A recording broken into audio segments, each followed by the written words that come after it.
Today is Friday, February 21st, 2020. My name is Edna Sussman. I'm a reference librarian here at the Half Hollow Hills Community Library in Dix Hills, New York. We're interviewing Renee B. Joseph, a Marine Corps veteran from Afghanistan and Iraq period, as part of our Veterans Testimonial Project and in collaboration with the Library of Congress's Veterans History Project. Thank you so much, Renee, for your service and for being willing to participate in our project today. It is my pleasure to be here today. Thank you. Renee, where and when were you born? I was born in 1974, May 30th, 1974, in a little country called Trinidad and Tobago in the Caribbean. Oh, wow. When did you come here? So I first came to the United States when I was 14 years old in September 6th exactly of 1988. I came to New York, moved to the Bronx, and a whole new world started for me, a whole new world. Was it a different language for you? No, we spoke English because Trinidad was once a British colony, right. So English is our first language. And you came with your family? Yes, I came, my mother and I, we moved to the Bronx. Nice. And so what was her name and what did she do? My mother? Mm-hmm. So my mother, her name is Sandra Hunter. She was, basically she did cleaning jobs mostly, in-home cleaning or in-home babysitting. That's what she did most of the times to earn a living. Okay. And did you have any siblings? I am the only child. Oh, wow. Oh. So what were you doing before you entered the service? So I actually, from high school, graduated from high school in 1991, and I went off to college, Hamilton College in Clinton, New York. I'm from Syracuse. Awesome. I taught at Hamilton for a little while. You did? Okay, so from 91, graduated in 1995 from Hamilton College with a bachelor's in political science. Oh. And I came back down to the Bronx after college and realized that life was not as I thought it would be. And I worked in the city, Manhattan. What was your major? I was a political science major. Oh, yeah. So were you looking for political side jobs? I thought I wanted to go to law school, but after college, finishing college, having the greatest experience in college, I realized that maybe that wasn't the best move for me. So came back after college trying to find myself, worked in the city for a year, and then that's when I finally one day just got enough of the city, went to the recruiter on Times Square. The Marine recruiter specifically walked up to him and said, "Please sign me up, get me out of the city." Wow. And that's when my story began. Why did you pick the Marines?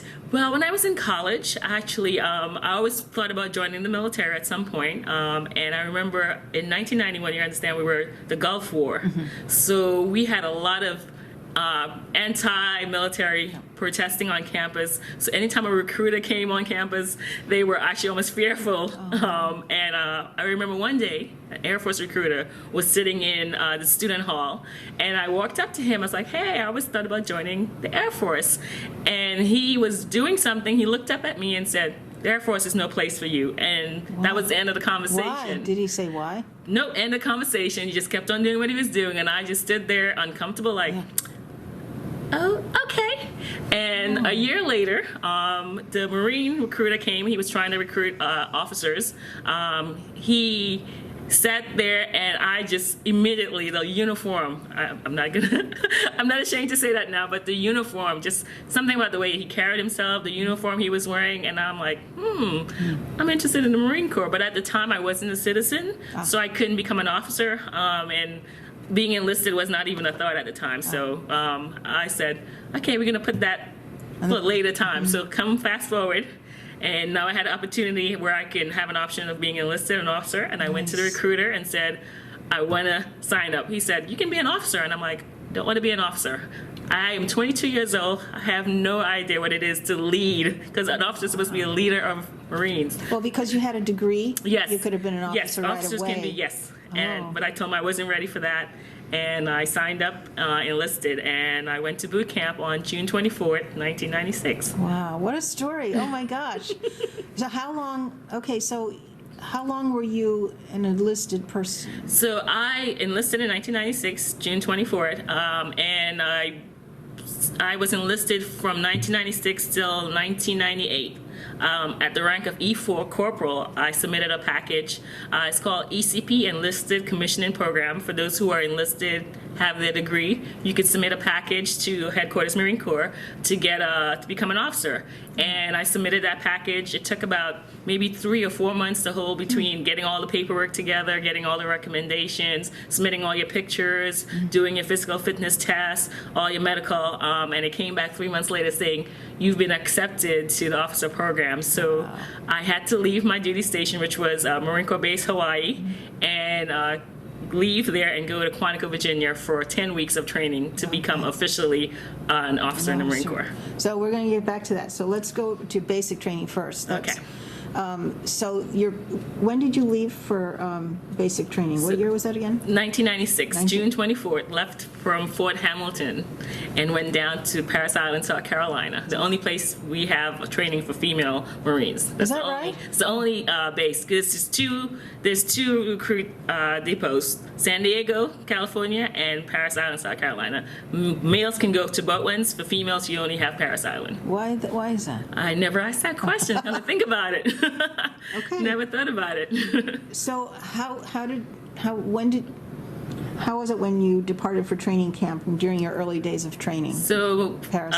going down to Parris Island, it was very nerve-wracking because I didn't know what to expect. I never really had a chance to talk to another female Marine to find out what her experience was like at boot camp. So I went in there.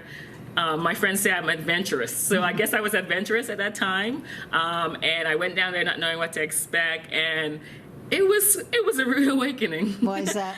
Rude awakening meaning that I am not a morning person. I've never been a morning person. Wow. So to be able to not able to sleep in, where you get woken up at 5:30 in the morning, and the first thing you do is, you get yelled at, jumping off a bed, or you just, it was just like, intense. Why did I do this to myself? Wow. It was so intense, and eventually you get used to the routine, but that first few weeks is a hard adjustment. Really? Very hard adjustment. And then living with so many females, the most females I've lived with, family members, a household of females. We mostly have females in our family, but that's family. But to be in an open squad bay with 60 other females, and of course the whole showering together concept was like, What, open showers? yes, open showers. That was the most uncomfortable part ever. But eventually, once again, you get over all those things because this is training. You just do what you need to do to graduate, and it was an adjustment. How was the food? How do you find the food? I am a very picky eater, so for me, I lost weight in boot camp.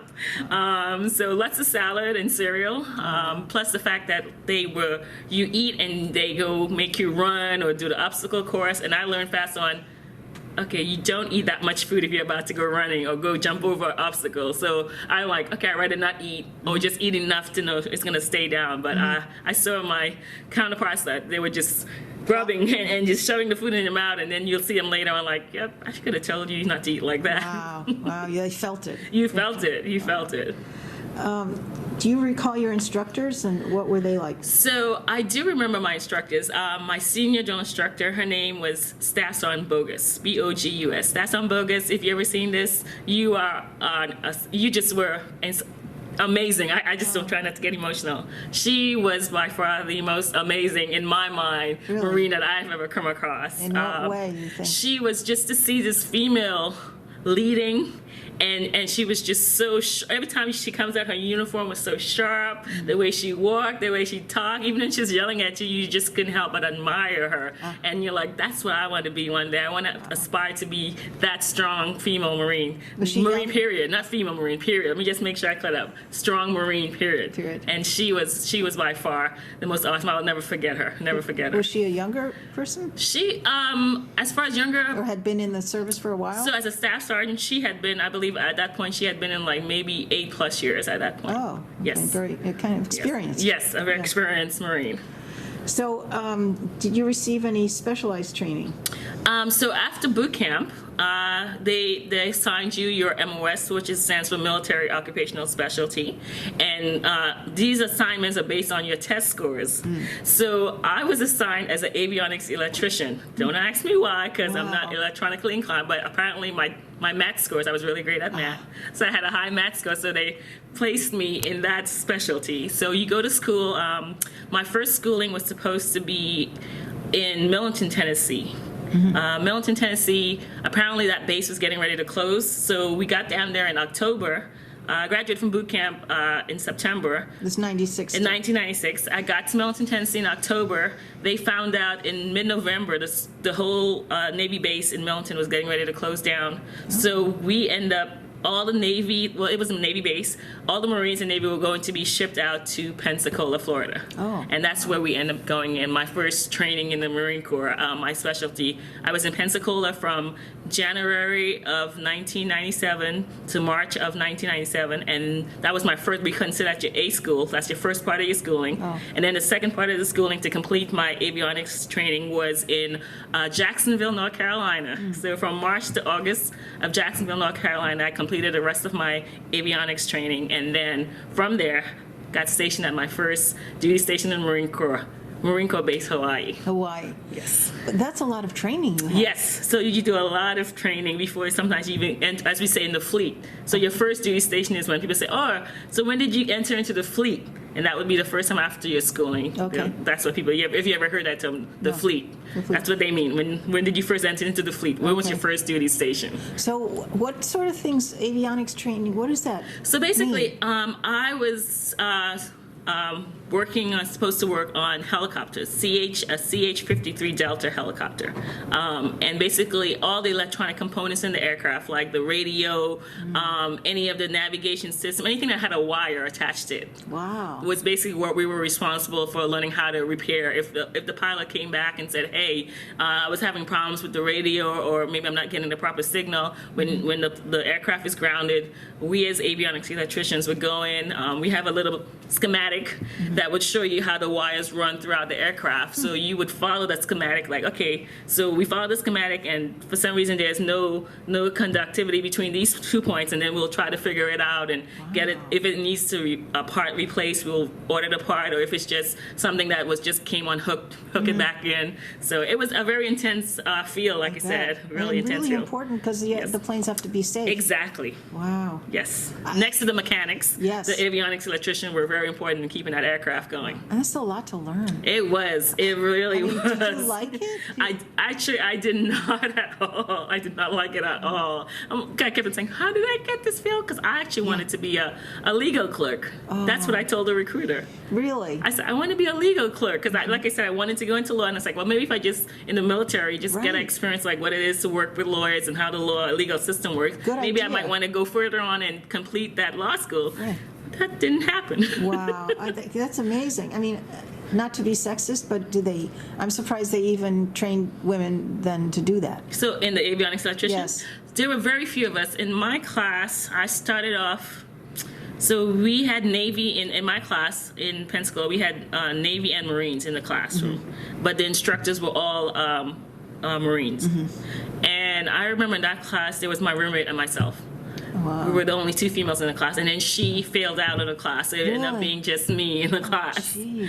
So it was challenging because not only you have to maintain, learning all this stuff in avionics, and also still being a Marine. Yes. So it was a challenge, especially being the only female. Sure. Like always have to hold your own and set the example. And I think what really helped me is the fact I was older. I was 22, whereas a lot of the Marines were straight out of high school. So not being that immature, Right, having that right. maturity really did help. I think it made a difference. It really Yeah. did make a difference for me. So like some of the things that they would go on, or and I took my work serious. Like I mean, like this is a hard avionics electrician is a hard course. So I studied, and like it's like I don't really like it, but I'm not going to not take it seriously at the same Wow. time. You so. They didn't give you a choice. Like you couldn't say, I don't want to be doing this. No, you did not have a choice. You could complain, but.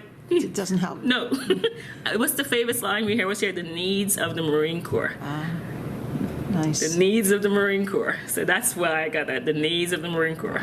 So you did that for how long? So I did that. Avionics. So I was in Hawaii my first time in Hawaii from 1997. I got to Hawaii in 1997. And then in 1998 is when I applied for. So I was only in my specialty for a year before I applied for the officer package. And that implied that you would get out of the avionics Yes. thing. And so then what happened after you applied for, were able to become an officer. Yes. Then where did they send you? So after Hawaii, I had to go to Quantico, Virginia for training. There was 10 weeks of training to become an officer.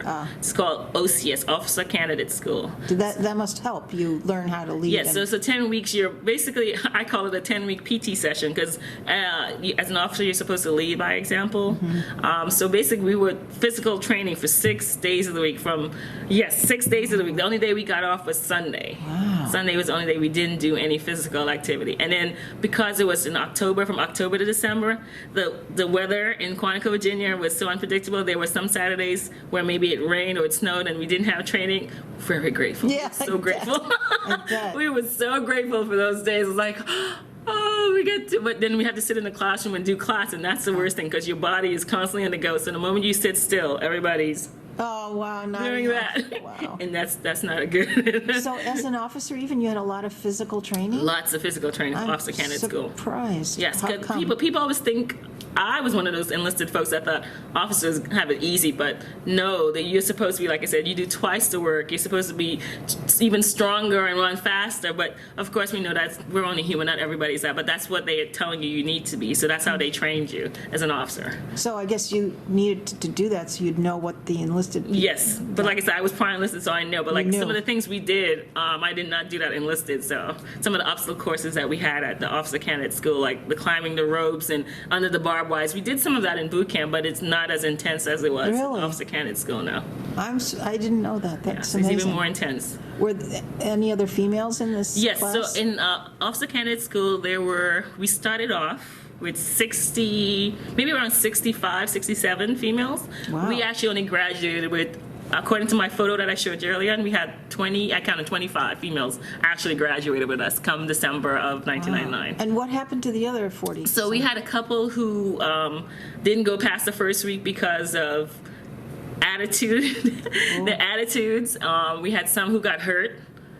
They had to leave. And then there were some of them, so this is what happened. You have, it's 10 weeks of training. So week 7 is where they do, what's the right word? I'm trying to remember what it is. But basically at that 7 week, if you as one of the female candidates have not completed passed a couple of, because we have tests all the time, tests on Marine Corps knowledge, tests on weapons and all these things. If you have not passed a percentage of those testing, you have not demonstrated leadership, you have bad peer evaluations, you go before a board on the 7th week. And before this board, you have to give a reason why you think they should keep you and why you are fit to be officer candidate, continue to graduate on as a Marine. Keep you in the Marines at all? Because you're not a Marine yet at Officer Candidate School. You're not a Marine yet. You're still trying to become a Marine. You're not a Marine yet at Officer Candidate School. Oh, so if just to digress, if you don't get through Officer Candidate School, are you out of the Marines? You're not even a Marine. You're just back a civilian. You leave the military. For those of us who came in enlisted to the officer, if you do not graduate from Officer Candidate School, you go back to your unit. Oh, okay. And you continue. And I would have, like, for instance, God forbids, I didn't complete OCS. They would have sent me back to my unit in Hawaii as an avionics electrician. Oh. And I would have picked up my rank, which was an E4, and continue on like that. I see. But some people went right into Officer Candidate School. Yes, straight from college. So if they didn't complete OCS, they just went back to being A civilian. yes, Susie Q, Johnny Q. Out of the Marines. Yes, never, no title as Marine ever. Wow. Okay. Sorry, I didn't mean That's to okay. interrupt. So you were in Hawaii. Yes. Let's pick up. How long was the Officer Candidate? So it was 10 School, weeks. 10 weeks. 10 weeks. And upon the 10 week, which is from October to December, you pin on second lieutenant. Oh, nice. And after the OCS, the next step would be TBS. The basic school. It's called TBS, stands for the basic school. Oh. You do that for 6 months. And basically, this is where they narrow down training you how to be a platoon commander, how to lead troops in combat. Even though at that time, females were still not leading. But you had to anyone go in through combat. the training You still anyway? had to go through the training anyway. So what did you do after that training? So after that training, you go to another school. Wow. You go to your MOS school as an officer. So officers have MOSs too, like the enlisted. So they assign you off MOS. I was assigned as a supply officer. So a supply officer basically. Where was that? For school, or where was I stationed? Both. So for school, as a supply officer, you go to school in Jacksonville, North Carolina. And that was like a 9-week program. And then you go to your new duty station. Okay. So, but not everybody gets assigned. Everybody has different assignments. My one friend, who was my roommate, she was assigned as an adjutant. The adjutant is like, you're the one who does, you pretty much work closely with the colonel in the command, and you do like a lot of paperwork, all the administrative stuff for him, making sure everybody's following what they're supposed to be doing, making sure everybody's getting paid, making sure those who have any legal issues, they come up before the command, that, you know, to make sure they're getting rightly processed and the right justice and all that services that the adjutant. So she went that route. Okay. But it wasn't something you chose. They said you have a choice, but it really wasn't. Oh, did she want to do it? No, it's the way they have the OCS is they go by your ranking, your grades, and how well you did grade wise, and that's how you get to choose what your MOS is. Okay, this is what's left. What would you like? What were your choices? Logistics or supply? Okay. Well, what did you pick? I picked supply over logistics. I went the wrong way. Should have gone with logistics. Why? Why do you say that?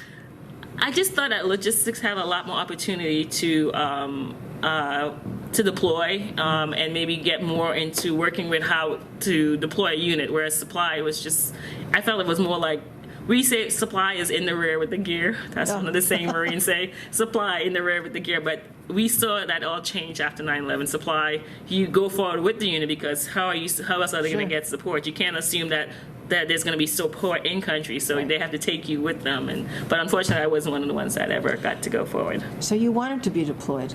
Yes. Abroad. Yes, because I felt that all that training, yes, right, all that time they put into you, like you never got a chance to be able to say, oh, okay, now I know what I'm doing. I use all the tools I've been given. You just never got a chance to do it. So as an officer in supply, what did you have to do? So as an officer supply, so basically in charge, when I first became a supply officer, we had a warehouse, and the warehouse had all the gear that you see Marines wear: the helmet, the flak jackets, the packs, any of the like e-tools, all the equipment that they would need for training or for when they deploy.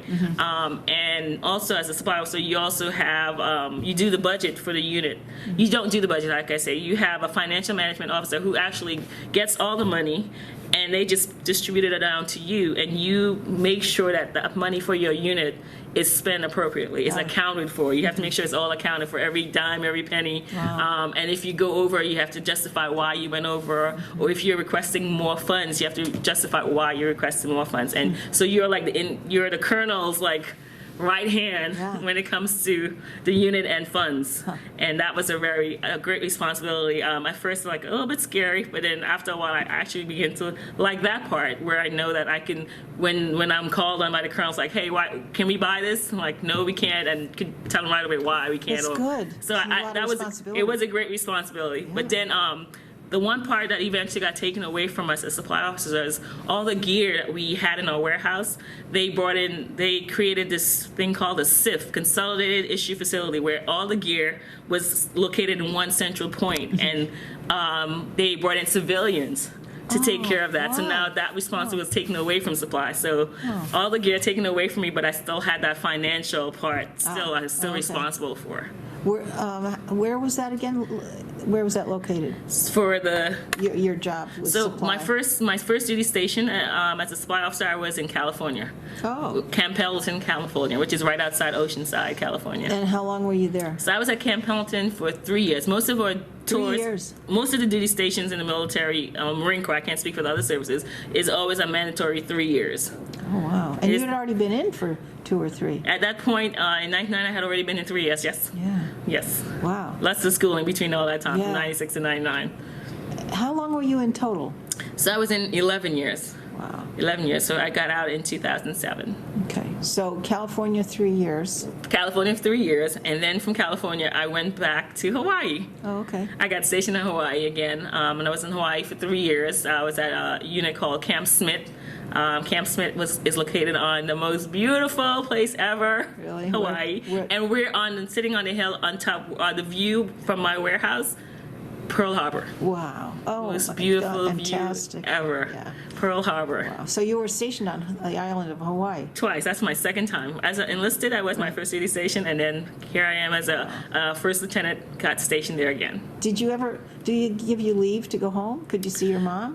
Actually, everybody wanted to come visit me. Oh, I bet. Yeah.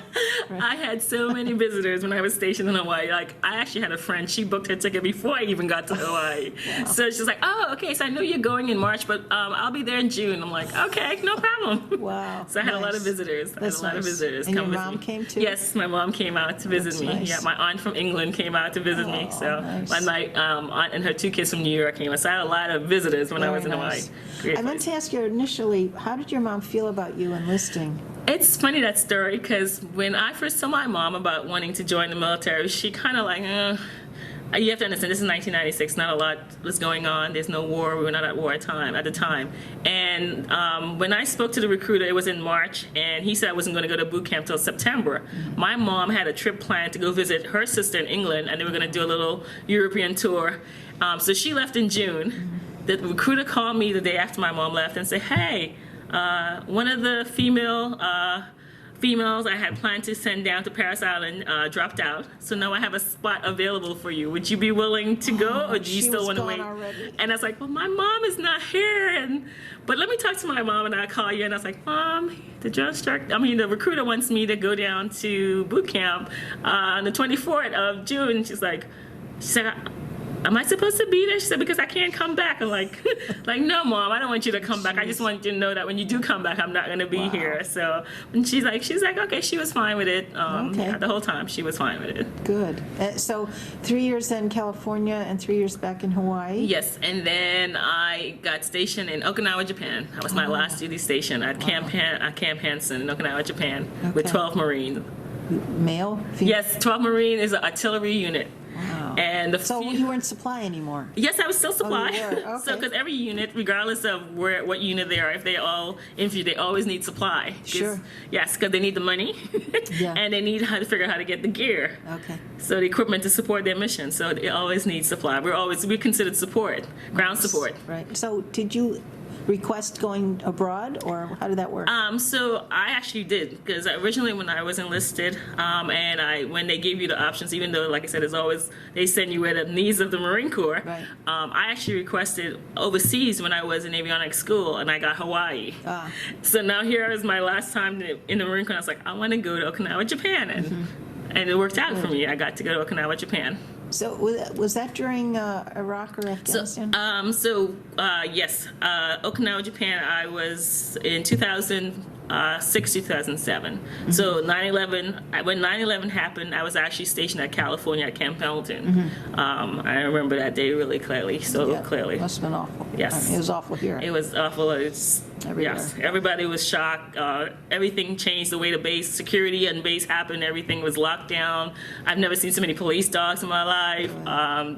They put the spike strips down. The what? Spiked strips on the gate at the front gate, so that if anybody tried to go through the gate without being checked, that their tires would be punctured. They had the barriers where you almost like you see the little obstacle barriers. It was just a whole new world for us. It's like, because when you joined the military at the time, there was no war, like I said, in 1996. So now everything's changed, and it was just, everybody was not the same again. Right. Were you afraid they'd send you? No, I wasn't afraid. I wasn't afraid at all. Huh. I wasn't afraid, because like I said, I knew that's why we train, all that training they gave you. Right. It was going to be used at some point eventually. So, but like I said, one of the unit that I was in, it was not a unit that they deploy as a unit. That's how most units got deployed. Like, they designate certain units to deploy. So I was never in one of those units. Oh, okay. That was designated to deploy. So when So people you were say, in California during the first few years. yes, the of first it. few years as California. Yeah. And then after California? That's when I went back to Hawaii, and I was at Camp Smith. Oh, for the end. Yes. Okay. So Afghanistan and Iraq, you were in California and Hawaii during Yes. that period Yes. of time. Did you have friends that were deployed, or? Yes, I actually had 2 friends. When my first time in Hawaii, when I went to corporal's course, and there was a young man that I met and he actually he is infantry, so it was just automatic that would happen once 9/11, that his unit, wherever he went to, that they would be one of the units that go forward. So he deployed. I think he did 2 tours in Iraq. Really? And then one of my other friends, he was motor transportation, the ones that drive around the vehicles, drive the Marines around. He actually deployed as well. He was in Hawaii when his unit got deployed, and unfortunately, a lot of the Marines in his unit got killed as well. Where? In Iraq. In Iraq. Wow. So you were in Japan, was your only foreign soil? Yes. Okay. What was that like serving abroad there? I love Okinawa, Japan. Really? It's first of all because it's warm all year long. I don't like cold weather. I don't like cold weather. Mainland Japan gets cold, but Okinawa does not. Oh, I didn't know that. No, Okinawa, Japan is a little island by itself. So it was like going from Hawaii to another little Hawaii. Okay, nice. So it was, and the atmosphere is a little bit different, of course. You still have some people. I remember at Camp Hansen, every Wednesdays, there were people protesting outside the gate. Where was that? Camp Hansen in Okinawa, Japan. Oh, protesting. The military presence on the island. That was the Japanese Yes. protesting? Mm-hmm. Oh, This is in 2006. really? Yes. Why? Because I guess because of some of the, you had a lot of incidents where military, get out of hand out in town, or a lot of the local young ladies getting impregnated by the military service members and being left as single, unwed moms. So all those things that were going on. Wow. So they were every Wednesday. It was guaranteed you come to the gate on Wednesday, there'll be the protesters right out there at the front gate at Camp Hansen. Did you live on the base? Yes, I did. And so were you, when you had time off, did you go into the town? Yes, I did. Oh, you I did? loved it. Okinawa Aquarium. The aquarium in Okinawa, Japan is like one of my favorite. I love aquariums, Really? but that is like, to me, the best aquarium I've ever been to. No kidding. Okinawa, Japan. It's big? It is huge. They have a shark whale. Have you ever seen a shark whale before? It is a huge creature. So they had, I think they had shark whale? That's what it's called, a shark whale. I never knew there was such a thing. No, me It is, you have to Google it one day. It's the Yeah. most awesome creature ever. Well, and they have one of those. They have 2. wow. So it's a huge tank. It's probably twice the size of this room to hold those 2 whales. Wow. It's an awesome aquarium. Awesome aquarium. I love it. Wow. One of them. Did you befriend locals at all, or? It was harder because I was only there for a year. Because normally they send anybody that's with family, they'll send you there for 3 years. I was single. I was supposed to be there for 2 years, but for some reason my monitor messed up and only gave me orders for 1 year. Oh, were you sad? You wanted to stay? At first I didn't fight it because I didn't know. Sometimes you gotta be careful what you ask for. So I didn't challenge it. I just said, okay, let's just see if I like it, and if I do, I'll ask to extend. So I did. So you were there for a year? Yes, I was there for a year. And did you travel a lot? Yes. Off the island? Or? Yes, I did. Oh. I did. I got to go visit my aunt in England. Aunt, she's a British citizen now, and I also got to go. I actually did go to South Korea. Oh. We went for just for a training exercise. Was there for like two weeks, in the middle of March. If you know anything about the weather in South Korea, It can be cold. Yes. Oh, it was cold? Freezing. In March? Yes, in March. We did a joint task force exercise with the Navy, the Marine Corps, Air Force, Army, and then we call it the ROK Marines, the Royal. I said the Republic of Korea Marines. So they're like the South Korean equivalent to Marines. And we did an exercise with them in March. Wow. Did they speak English? Some of them do. I try to learn the language. They taught me a couple of phrases, but it's not Not easy. Not an easy What about language. Japanese? Japanese, I try to learn that. It's not an easy language either. I still have a hard time remembering the numbers. Ichi, ni, san. That's how far I got. Wow. 1, 2, 3. Wow. So you lived on the base, but wherever you went, you lived on the base. Yes, because like I said, I was only scheduled to be there for a year. I didn't want to live out in town and have to pack up all that. Right. So we lived in what's called the officer quarters, the BOQ, Bachelor Officer Quarters. Oh, okay. And you stay there where everything is provided for you. There's Food already and everything. yes. Well, not food. The kitchen, the furniture. I didn't have to buy any of that Oh, I stuff. see. The kitchen, the furniture, all the furniture was already in the room. Nice. One thing I need is buy my own food and Okay. my own supplies and stuff like that. So it's like your own little apartment. Yes, pretty much. And you cook for yourself? Yes. Oh, so you don't eat in a mess hall? No, they had kitchen and everything. Nice. Yes. That's nice. What kind of friendships and camaraderie did you form? Oh, wow. And with whom? So in my enlisted career, like I mentioned to you earlier, we were talking before we started the video, my friend Colleen, we actually left the MEPS together from Fort Hamilton in Brooklyn together in 1996. We served in the same platoon, and even though we went to separate fields, like for instance, she stayed enlisted 20 years, I became an officer and only stayed in 11 years. We are still friends today. She lives in Queens, and we are still friends today, today. I know her family, her mom I call moms. Oh, nice. Her dad I used to call dad. She has a daughter, 12-year-old daughter. I love her dearly. So we are like, So I call her my sister. in the Marines? We met before at the MEPS, before we even became Marines. At the MEPS station. The station before you go to boot camp, they send you to the processing center at Fort Hamilton. That's where you met? Yes, that's where we met. Wow. And then once we became Marines, we've been friends ever since. And you weren't stationed together? Never stationed together. So you still kept in touch? We still kept in touch. That's great. Yes. Nice. So you stayed in touch with your mom and family and friends back home? Always did. What else did you do when you were, say, in Japan for recreation and when you were off duty besides traveling? Okay, so getting involved in trying to find a local church, because that's my faith. If I don't say that, I say that right now. My faith got me through my 11 years in the Marine Corps. No kidding. If it wasn't for that, I probably wouldn't have made it that far. And of course, the first few years, my grandma always praying and encouraged me, because I wanted to get out after the first 4 years. You did? Yes, and I'm like, I've had it, and she talks and sends into me some words of wisdom. Wow. And she but unfortunately she died like right after 9/11, like a month after, and so that really broke my heart. So 2001, not only 9/11 but November of 2001 is very heartbreaking for me, because my grandma passed away, and she was my biggest supporter and encourager. She actually came out to my OCS graduation. That day it was so cold. I remember it was so cold and windy. Where was that? In Quantico, Virginia. And she came out from New York. She lived in the Bronx. She came out and just like, oh, Grandma, I was so happy to see her. So nice. Your mom too? My mom couldn't make it. So it was nice your grandma came. yeah, Grandma came out. But yes, that was my faith. And my grandma's prayer for me, praying for me and encouraging me is what kept me going. And I think maybe after that, she passed away, the love and joy and wasn't there anymore. And that's probably why I got out after 11 years. Really? It's like I felt like I didn't have my supporter. Yeah. My cheerleader, my grandma cheering me on wasn't there anymore. And I love my mom, but I think she had a hard time trying to do that, because she's like, after 9/11, she was a little nervous. Sure. So she didn't want to keep... she didn't say it, but I know she felt it. That she's like, she's like, and so when I did get out, she's like, I'm so glad you got out, because I didn't want you to deploy. Well, exactly. I mean, you never know where they may send you. And she said that. Really she always said, but she never time. said it to me when I was on active duty. Yeah. So after your while your grandma, I forgot what I was going to ask you.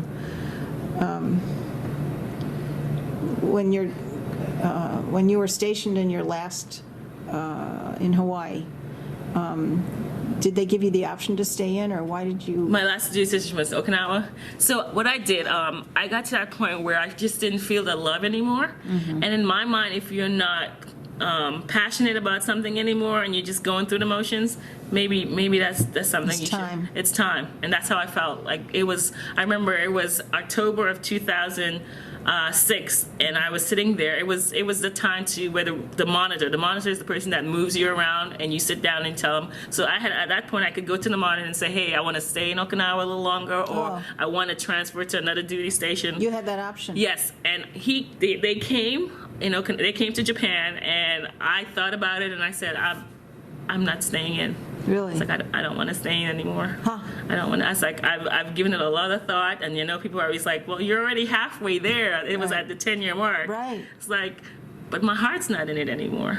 And if my heart isn't not in it anymore, it's going to start showing. It starts on the inside, it's going to start showing on the outside, and I don't think that's fair for me to be walking around with this uniform feeling like I just don't want to be here anymore. You don't want to be here anymore. Wow. And that's when I had to resign my commission. As an officer, you have to resign your commission. Wow. You have to put it in writing and then submit it, and that's what I did. And June of 2007. I left Okinawa, and my actual official end date for the Marine Corps was September of 2007. Okay. And then what did you do when you left the Marines? So I left, and my plan was to go to culinary school. Oh, nice. I had a master's. When I was in the Marine Corps, I got my master's in business administration at the Really? University of Phoenix. Oh, wow. And I thought, okay. Online or, I mean, Actually, through so mail? we started off actually in a classroom. They have a campus in San Marcos, California. Mm-hmm. So I went to that campus, and it started off where we were in a classroom the first year in 2000. But when 9/11 happened, half my class were actually Marines, so they all deployed.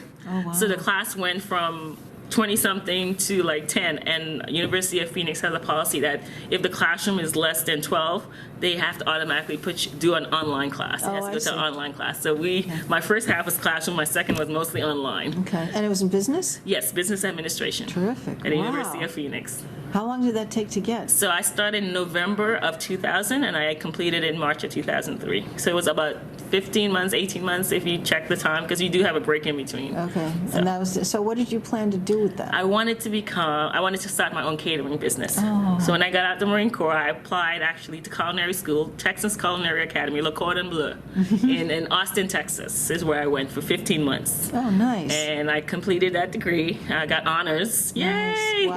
I had honors in my culinary degree. And then I just started working. I started off with casual dining, and then I did fine dining, and then catering. So I try to get all the experience as much as I can. Where did you do that? In Texas. Oh, you did? You Yes, in stayed Austin, there. Texas. And your I mom moved was back home in New York, in the Bronx. Yes. Wow, far. Yes. So yes, I was in Austin, Texas for 3 years, and then I did still 2 years in San Antonio, Texas. Wow. Yes. And then what happened? And then things started going south.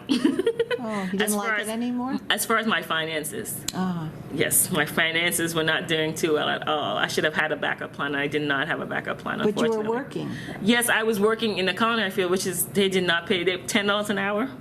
Oh, wow. $10 an hour. So for me, I was like, it was fine because I had savings. Like, oh, I have savings. I could, but then not realizing that I wasn't making up that money back as fast as I had. So my savings were slowly dwindling. At that point, I should have stopped and made a wise choice to change careers, but I didn't. I just kept on hoping it would get better, but it got worse. Oh, so where did you go after you stopped working in Texas? So yes, I left Texas and I went to California. Super, super bad idea. Why? It's expensive.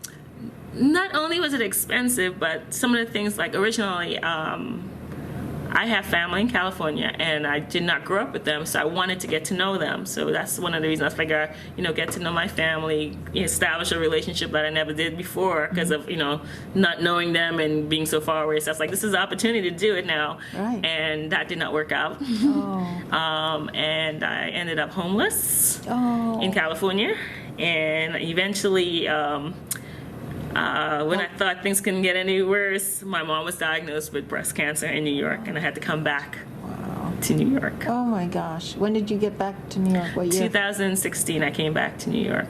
Wow. And you lived with your mom? Yes, I was staying with my mom for a while, trying to, the first few months was her, she did actually, most people do like radiation and chemo. My mom actually had to do chemo first because they had to shrink the mass in her breast, she was at stage 4 cancer, breast cancer. So they had to shrink the lump first before they could cut it open because it was covering her heart.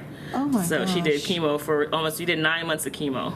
Wow. So from 2016 May till 2017, it was back and forth with my mom at Bellevue Hospital. Wow. She's lucky you could come home. Yeah. I'm the only child, yes. Nobody else. How's she doing? She is doing better. They think they found a lump in the one breast that's still there, but we're hoping that's just Well, calcification. Yes. So when you came back after your mom was a little bit better, did you start working again? So yes, I actually work now for an organization called Services for the Underserved, and we work with homeless veterans. Oh, nice. And that's something I can relate to because I'm a veteran. I've been homeless before, and I am an intake coordinator. at SUS. Nice. And I'm the one that go out when I initially do the screening to make sure the person is eligible for the program, and I gather all the documents, and then I present their case. So it is, I love my job. I love my job. That's terrific. And that you have experience, Yes. not just in the military, but being homeless too. Yes. You can identify with them. I definitely can, because a lot of times when people call and they're upset, I understand, they're frustrated, and I've had one person say, "You people," and I was like, "Sir, I'm a veteran, and I've been homeless," and his attitude just completely changed when I said that. How long were you homeless in California? So I was homeless for almost 10 months. Wow. I was in a shelter for female veterans. And then when I came to New York with my mom, my mom was renting a room, so I couldn't stay with her for too long. I hopped around from friend to friend, but of course, you can only do that for so long, and that's eventually I had to go to the shelter, the Beacon House, United Veteran Beacon House, had a shelter for females, and I was able to work with them and get housing, a HUD-VASH voucher. I have a HUD-VASH voucher, which 30% of my income goes towards my rent, and CDC Long Island, Community Development Corporation of Long Island, they pay the other portion of my rent. Great. So, because we all know Long Island is so expensive. So expensive. Yeah. It's Yeah. so expensive. But you're closer to your mom. I mean, Yes, my mom lives in Brooklyn. Yeah, that's good. So, have you remained in contact with any of your fellow, other than your close So friend? I do actually. So one of my really other close Marine friends, she actually, her husband, when I was an officer, her husband was one of my staff sergeant, and he said, ma'am, I hope this is not disrespectful, but my wife, I think from hearing me talk about things that I like to do, he's like, I think you and my wife would really get along really well.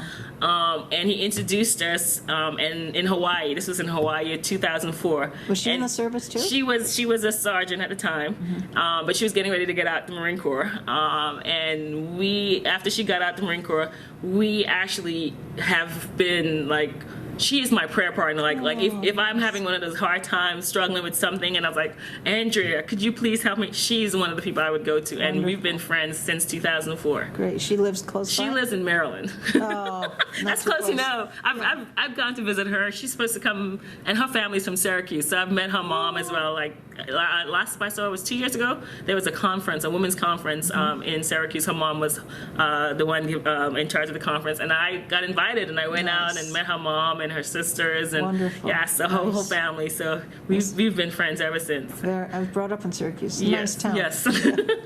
So when you came back from the military, how were you received by family and friends? So that's what I think they just kind of like never knew how to talk to me or how to ask me about my experience. Up to this day, as I realized, no one really asked, and I don't think they're trying to be rude. I think they just don't know how to.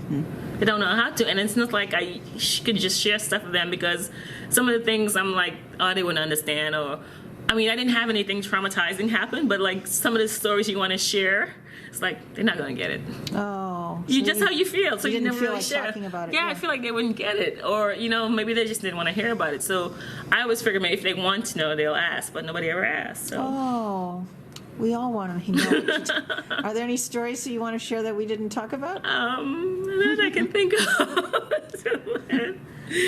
Are you a member of any veterans organizations? Yes, actually, I joined the Women Marines Association chapter here in Long Island last year, January. Stacy's there. Stacy, yeah, Stacy is our president. Yeah, Oh yes, she's she's awesome. She is awesome. I really love Stacy. I really love Stacy. Yeah. Yes, I met her for the first time, like instantly connected. Yeah, that's how you Instantly feel when you meet Stacy. And the great thing about joining the Women Marines Association, I actually got to meet some female veterans who served in the Korean and Vietnam era, and I had never met any like that. I've actually heard, but to sit there was one particular lady, I don't know if I'm allowed to say her name, but she served during the Korean era, and she was sharing her story with me, and she's like, when we went down to North Carolina and we were serving, like a lot of the times they weren't received well, like because that poster where free a Marine to serve. Yes, she was one of the women that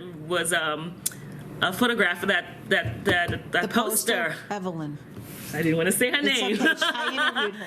And she talked She's about that. been interviewed. She talks about that, how some of the men weren't so receiving. They say, free a man to fight, and it's like, some of the men didn't want to fight, so like, they resented the females. Sure. Yeah. So to hear that story is like, that's stuff you don't read about. No.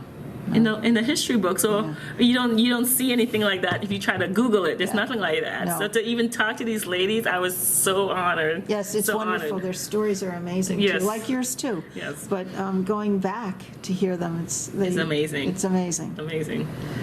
How do you think your military experiences affected your life? I would definitely say it made me stronger. Because I was always considered a shy child. I'm the only child. Really? And I went to all girls school. My first 6 years of schooling was all girls school. So when I first came to the United States, that was my first co-ed school. High school was my first co-ed school, and just still learning about myself and figuring out. I think I didn't become into my own until I joined the Marine Corps to be, to like be able to express myself, to know that, hey, I'm not going to be that timid female, even though some people still think that's how I am, but no, I've come a long ways from that. The Marine Corps gave me that instill, like I said, when you go to college, they don't teach you how to be a leader. Right? You learn how to look out for, number one, yourself. Right.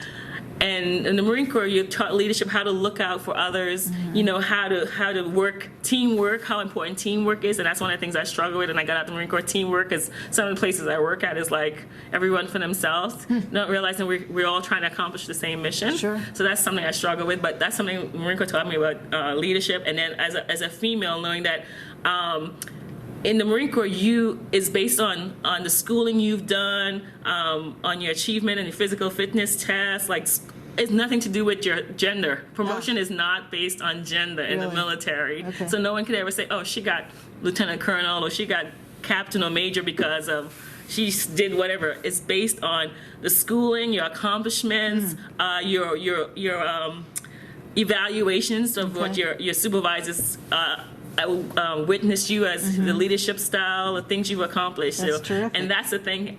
Based on that is how you get promoted, not on your gender. Proud of that. Yes. So when you get promoted, I got out the Marine Corps as a captain. Wow. 03. Really? And for me, Wow. looking back, at first I thought, I was like, oh, it was nothing. But when I look back at it, it's like, that's something. That's It's something. a lot something. Even if I didn't serve combat time, to even be an African American female in the Marine Corps, because a lot of females in the different branches I've served, like, you served in the Marine Corps? It's like, wow. Like, one of the military friendships I established, she is actually in the Army. I met her in Hawaii. Once again, we were going to her training, and she was a second lieutenant. I think she was a second lieutenant getting ready to put on first lieutenant in the Army. And she saw me with my Captain Bars Marine Corps, and she said, that's what she said to me. She's like, the first time I saw you, she said, I had to do a double take, because she said, I'd never seen a Marine Corps captain, African-American female. And she was just like, I was really impressed. And to me, I was like, very you were impressive. impressed? Yeah. It's like, Oh, my God. I didn't think anything about it. And her and I are actually friends now. She's still in the Army right now. She's a major, about to be a lieutenant colonel. Wow. All 5'3" of her. So Wow. proud of her, though. But Yeah. that's how we friendship started. She's like, wow. It's Is like, she local? Does she she's still, actually in Miami right now. She you has like 4 more years before she retires. you still keep in touch? I still keep in That's touch with wonderful. her. Yes. You were a captain, Yes. That's amazing. Yes. That's so, you're going to be so proud of yourself. Like I said, when you think about it, you're like, oh, it was nothing. You're like, not really, nothing. No, but it was something. yes. A lot something. Yes, it means a lot looking back at it. It really does. What do you think are some life lessons you learned from the military? Life lesson. One thing I learned: family doesn't have to be blood. I learned that, and that was something some people in my family actually struggled with. They didn't understand why I was so close to people I served in the military with, and I tried to explain that to the one particular relative of mine. It's like, you understand, we've all experienced the same things when we're out there in the middle of nowhere, and all we have is each other, and then we look out for each other. The person's like, I got you. Or sometimes you don't even have to say, I got you. You just do it. You just do it, and you know the person has your back, and you can count on them. Whereas, and sometimes families struggle with that. They don't understand that. And it's sometimes they're the ones who are not there for you in the times. Like, for instance, I'm all the way in Hawaii. My family's all the way in New York. Right. I can't, the time difference, here's the time difference, the 5 or 6 hours. Yeah. About that. And you don't have, can't pick up the phone and call, and you need something or just need somebody to encourage you, and you just go to the person in the room next door, down the hall, or downstairs, and those are the people you've had, and Great camaraderie and support with each other. That's terrific. And that's what sometimes families have a hard time understanding. Yeah. Have a hard time understanding. How do you think your military service impacted your feelings about war and the military in general? Wow. So like I said, when you first joined the military, we weren't at war. And you could see the difference in the attitudes before 9/11 and after 9/11. Attitudes towards what? Attitudes was like, someone asked me a question about how did you look at reservists? Reservists were considered weekend warriors before 9/11. And after 9/11, a lot of reservists got activated on active duty, and some of them went forward and never came back. Right. So some of our attitudes, those of us who were on active duty, had to change our attitudes towards reservists. And then also learning that you just never know who can get called up to be deployed. You don't take that for granted. You don't take that for granted. Could be anyone. Could be anyone. It could be anyone. And then also something I noticed too is that for people who deployed, they have to realize that just because somebody didn't deploy, that doesn't make their service less than yours. Exactly. And that's something I saw. Like a lot of the younger Marines coming in, maybe 19 years old, deployed, and now they've had a deployment under their belt, and here they come back and they connect with a staff sergeant maybe or an officer who's never deployed, and their level of respect isn't there. Ooh. I noticed that. That's one of the reasons, one of the things on my list of why it was time to go. It's like, really? Yes. It was hard to keep seeing that. That disrespect, because when I came in and enlisted, you respected the rank. Sure. Whether the person was someone directly over you or not, if that person is a staff sergeant, doesn't matter. He could be across town, across country. He's a staff sergeant. He earned that staff sergeant rank. And even because you're a lance corporal and you deploy, doesn't mean it make him less than a staff sergeant because he's never deployed. You have to respect that. Yes. And they were. I don't know if it's in something within them, or maybe the command they were in didn't teach them that you still got to respect the fact that the person did their time in service. So you can't play that down. And we respect you. I respect the fact that they went forward and they did the things they had to do. So respect went both ways. And I feel like it wasn't there anymore. Oh, wow. I'm curious, working where you work, Services for the Underserved, what exactly do veterans, when they come to you, what do you find them housing, you help them with jobs? So provided they meet the criteria, because the grant that we have is from the Department of Veteran Affairs, the Supportive Services for Veteran Families. They have to meet 3 criteria. One, they have to be a veteran that served on active duty. So if you're a reservist that never had any active duty time, unfortunately, according to the VA, you're not eligible for the program. You cannot have a dishonorable discharge. If you have a dishonorable discharge, that automatically disqualifies you for the program. You could have OTH, you could have a general, and of course honorable. What's and then OTH? Other than honorable. Oh. Sorry. OTH, sorry. I have to remember the acronyms. OTH is other than honorable, but it's not dishonorable. Okay. And then you have to have what the VA considers a housing crisis, meaning that you're either literally homeless on the street, in a shelter, in your car, or at risk of becoming homeless, meaning maybe you're currently renting somewhere and maybe you've fallen behind on your rent, and if you don't pay that rent, the landlord could evict you. The program can help you then. Or even sometimes you may not necessarily be behind on the rent, but the landlord is selling the home and you have to leave within 30 days or more. So that's how the program can stop. And then of course the income makes a difference. If you within a certain income bracket based on your household, will make you eligible. So for instance, for me as a single individual, if I was trying to get into the program, if I met the veteran status, if I met the housing status, I could not make more than $43,400 a year. That would automatically disqualify me if I made more than that. I see. So once they meet all those criteria, that's something I'm the one that got all that information. You evaluate all that? Yes, evaluate all that. And then I get a little bit more background story, and then program can help housing first. They always say housing first. So we even if you might say, well, I don't have a job, I'm homeless, I don't have a job. Yes, the program we have a benefits coordinator. The benefits coordinator help maybe some veterans who have some service connection they never followed through on, or they never got the proper help from the benefits coordinator. She knows the ins and outs, how to go about getting all the stuff documented in your medical records. She'll help you with that. If you need to apply for Social Security, she can help with that. Or if you needed to apply for SNAP, she can just guide you in the right direction. And then we have an employment coordinator. She helps you with your resume. She knows when all the career fairs are going on here on Long Island. She can look at, maybe schooling, because some people might want to be able to go back to school. She has programs she can direct you to. And then, of course, we have a case manager who we call it a service coordinator, which is another term people say case manager in some places, social worker. She makes sure you get the correct guidance that you need. If you need some referrals for mental health, or if you just need somebody to talk to, or just certain things that you maybe have not discussed before, that's what the service coordinator will do for you. And then, of course, the housing coordinator will work with you to get you in the proper housing for you, or if it's you and your family. So How long it's a have you team. been doing this? I've been with Services for the Underserved for almost going on 2 years, since 2018. Nice. What a wonderful service. It is. It really is. And they get helped, and they can sometimes go out on their own eventually. Yes. And they're fine. Yes, because the program is only short term. The SSVF it is. program, yes, we could only, the program, not I would say we, but the program only can pay for so many months to assist you. The whole goal is to get you where you're financially stable to be able to afford that rent on your own. If it is, like I said, getting more employment or more benefits or whatever, but the goal is eventually. So that's the thing I always have to stress with the veterans, that it's only a temporary program. It's not going to carry you through for the rest of your life. It's just temporary, something to help you get on and just sustain you. They usually do. Yes.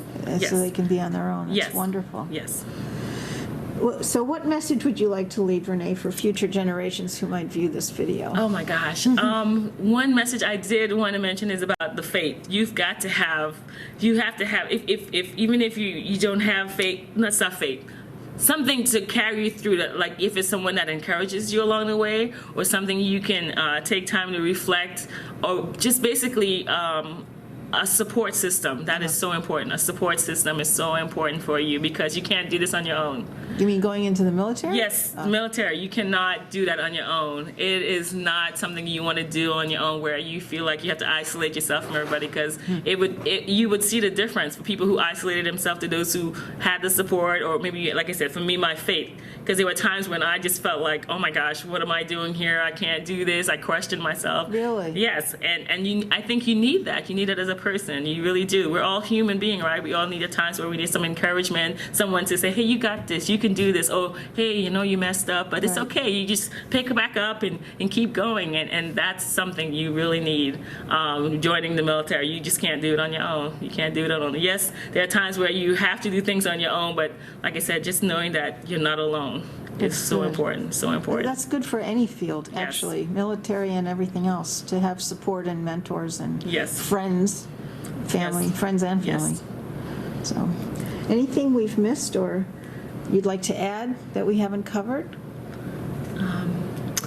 No, it was just an honor doing this. Thank you for doing it. I enjoyed my time in the military, looking back at it, so many stories to tell, and I'm just beaming on the inside to be able to even sit here and talk to you about this. Things I haven't talked about in years. Anything else that we didn't, you want to include? No? We're good? We're good. We are so grateful for what you did, and congratulations for all your success. I mean, it's very impressive. But thank you, because we all benefited from your service. Thank you very much. My pleasure.